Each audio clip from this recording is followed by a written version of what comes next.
باب المراد ایک دروازہ ہے کاظمین میں. خدا کرے کہ ہمیں توفیق ہو کہ ہم امام کے حرم کی زیارت کریں. عزیزان محترم بڑا باصفا حرم ہے.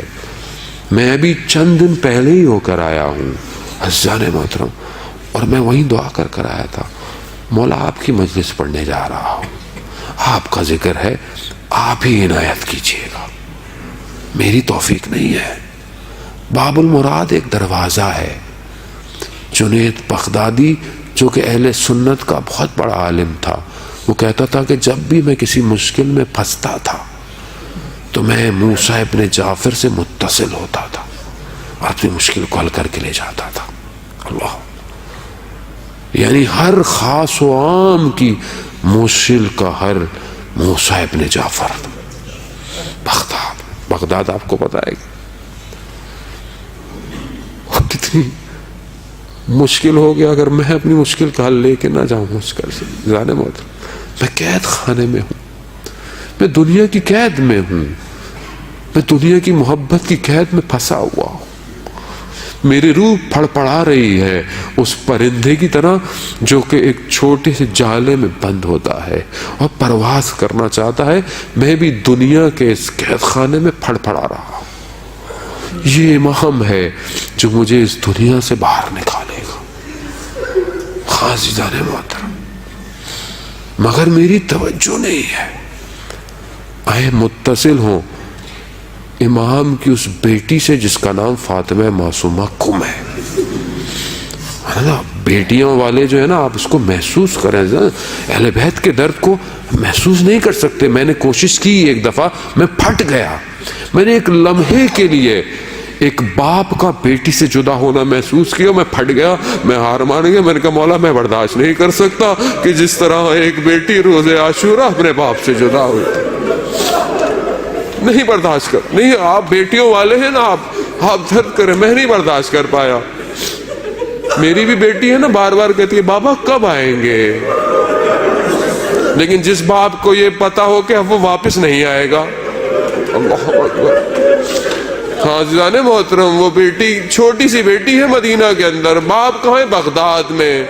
ایک بھائی ہے امام رضا, جب دیکھا نا کہ گردن پر کالی شال اوڑھ لی ہے, کہا کیا ہوا بھیا, کہا بابا نہیں رہے. اللہ. ہاں عزیزان محترم چند میرے امام ہیں جو بڑی غربت کے عالم میں گئے ہیں. کیوں؟ کیونکہ ان کے اطراف میں ان کی اولادیں نہیں تھیں.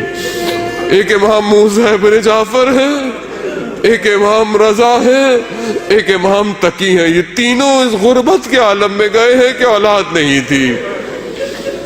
خوب کسی نے پوچھا اس وقت امام رضا سے, مولا آپ کو کیسے پتا چلا آپ کے والد چلے گئے؟ کہا کہ میں موجود تھا باپ کا, باپ نے میرے دامن میں جان دی ہے. کہا آپ مدینہ میں, وہ بغداد میں. کہا وہی خدا جس نے ہمیں امام بنایا ہے وہی ہمیں لے کر گیا, کیونکہ میں نے امامت کو ان سے اپنی طرف لینا تھا. آزادارن محترم بی بی معصومہ کم چھوٹی سی ہیں. ہاں بی بی آپ کو تو پتا چلا نا کہ جب آپ کے بابا چلے گئے آپ کے اوپر کوئی سختیاں تو نہیں تھی, آپ کو کوئی تازیانے نہیں مار رہا, آپ نے اپنے باپ کے اس بدن کو دیکھا نہیں. آزاداران محترم میرا مولا قید میں اتنا نحیف ہو گیا تھا. اجرکم اللہ. خود مولا آپ کی حاجتوں کو روا کرے. بی بی معصومہ وسیلہ بنے آج کی رات اپنے باپ کی بارگاہ میں, اور جتنے حاضرین ہیں ان کو خالی ہاتھ یہاں سے نہ جانے دے. میری بی بی معصومہ ہمارے اوپر بڑا آپ کا کرم ہے, آپ کی وجہ ہی سے تو ہم دنیا میں یہ گفتگو کر رہے ہیں. اگر آپ نے ہاتھ نہ رکھا ہوتا تو یہ الفاظ جاری نہیں ہونے تھے. آیت اللہ شہاب براشی کہتے ہیں کہ میں بی بی کی زری کے پاس کم میں گیا, میں نے پکڑ کر بڑا گریہ کیا. میں نے کہا کہا بی بی آپ میرے حالات جانتی ہیں، میرے مالی حالات اتنے تنگ ہیں کہ میں اپنی بیٹی کی شادی نہیں کر سکتا۔ کہا میں بڑا ناراض ہوتا ہوا واپس آ کر سو گیا۔ ہاں عزیزان محترم، جو یہ سمجھتے ہیں نا کہ اہل بیت کی ہم پر نگاہ نہیں ہے، دیکھیے مایت اللہ مراشی نجفی کہتے ہیں میں سو گیا، میں نے خواب میں دیکھا کہ دک الباب ہوا، دیکھا حرم کا خادم کھڑا ہوا تھا، کہا کہ بی بی نے بلایا ہے۔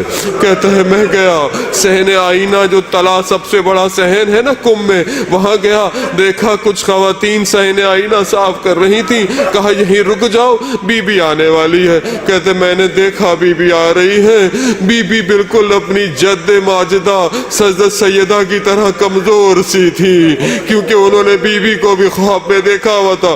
کہتا ہے میں دو زانو گھٹ گیا، جھک گیا، میں ان کی اولاد میں سے تھا۔ بی بی نے کہا مجھے شہاب مراشی تم جس دن سے کم آئے ہو اس دن سے ہم نے تم پر نگاہ کی ہوئی ہے، یہ تم نے کیسے کہہ دیا کہ ہم تم سے واقف نہیں ہیں؟